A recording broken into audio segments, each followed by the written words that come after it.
ठीक इसी क्षण आपके ही भीतर एक बहुत रहस्यमयी आवाज गूंज रही है।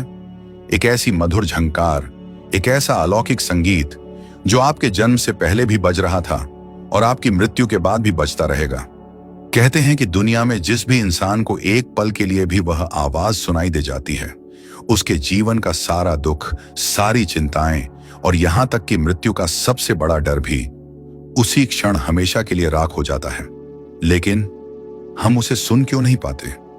वह कौन सी जादुई ध्वनि है जो हमारे ही भीतर है, लेकिन हम उससे पूरी तरह बहरे हैं? और सबसे बड़ा प्रश्न, उस परम ध्वनि तक पहुंचने का वह गुप्त दरवाजा कहां है? हम उस आवाज को, उस शांति को बाहर खोज रहे हैं, बिल्कुल उस कस्तूरी मृग की तरह। एक बहुत ही घना, प्राचीन और रहस्यमयी जंगल, जहां वृक्षों की डालियों ने आकाश को इस तरह ढंक लिया है कि सूर्य की किरणें भी मुश्किल से धरती तक पहुंच पाती हैं। उस घने, शांत और रहस्यमय वन के बीचों बीच एक कस्तूरी मृग पागलों की तरह दौड़ रहा है। उसकी सांसें बुरी तरह फूल रही हैं। उसकी आंखों में एक अजीब सी बेचैनी है, एक ऐसी तड़प है जो उसे एक पल के लिए भी रुकने नहीं दे रही।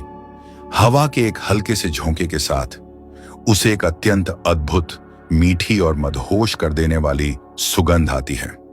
एक ऐसी अलौकिक सुगंध जो उसने अपने पूरे जीवन में पहले कभी अनुभव नहीं की। वह सुगंध इतनी जादुई है कि वह मृग अपना होश खो बैठता है।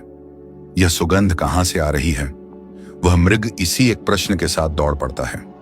वह पूर्व की दिशा में भागता है, ऊंचे पहाड़ों पर चढ़ता है, नुकीले पत्थरों से टकराता है, लेकिन वह सुगंध उसे वहां नहीं मिलती। फिर वह मुड़कर पश्चिम की ओर दौड़ता है, गहरी खाइयों में उतरता है, कटीली झाड़ियों में उलझता है। उसका कोमल शरीर लहूलुहान हो जाता है, लेकिन वह सुगंध वहां भी नहीं है। वह पूरे जंगल का कोना कोना छान मारता है। नदियां, झरने, अंधेरी गुफाएं, वह हर जगह उस सुगंध को खोजता है। दिन बीत जाते हैं, रातें गुजर जाती हैं। वह बिना खाए पिए बस दौड़ता रहता है। उसे लगता है कि बस थोड़ा और आगे, बस उस विशाल पेड़ के पीछे वह जादुई सुगंध मिल जाएगी। वह सुगंध कभी उसे अपने बिल्कुल पास महसूस होती है और कभी बहुत दूर। अंततः दौड़ते दौड़ते वह मृग पूरी तरह से टूट जाता है, थक जाता है। उसके पैरों में अब एक कदम और उठाने की शक्ति नहीं बची है। वह एक ऊंचे पहाड़ की चोटी पर बेतहाशा गिर पड़ता है। उसकी सांसें टूटने लगती हैं और अपनी जीवन की अंतिम सांस लेते हुए जब वह मृग अपनी ही नाभि की ओर अपनी गर्दन झुकाता है, तो अचानक वह चौंक उठता है। उसकी आंखें फटी की फटी रह जाती हैं।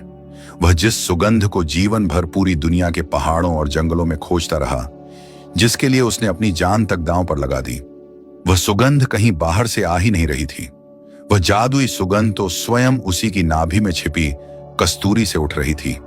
वह सुगंध उसी के भीतर थी और वह पागल उसे जीवन भर बाहर खोजता रहा। क्या यह केवल एक कस्तूरी मृग की कहानी है? जरा ध्यान से देखिए। उस मृग की थकी हुई आंखों में क्या आपको अपनी ही आंखें दिखाई नहीं दे रही हैं? हम सब उसी कस्तूरी मृग की तरह ही तो हैं। हम सब पागलों की तरह इस संसार के घने जंगल में दौड़ रहे हैं। कोई धन के पीछे भाग रहा है, कोई पद के पीछे, कोई प्रेम के पीछे, कोई सम्मान के पीछे। हमें लगता है कि शायद कल कुछ मिल जाएगा तो शांति मिलेगी, शायद उस नए रिश्ते में आनंद मिलेगा, शायद उस महल जैसे घर में वह सुगंध मिलेगी। हम बाहर की दुनिया का कोना कोना छान मारते हैं। हम थक जाते हैं, बूढ़े हो जाते हैं, हमारे भीतर की ऊर्जा खत्म हो जाती है, लेकिन वह परम शांति, वह आनंद कभी नहीं मिलता, क्योंकि हम सबसे बड़ी भूल कर रहे हैं। हम उसे वहां खोज रहे हैं जहां वह है ही नहीं।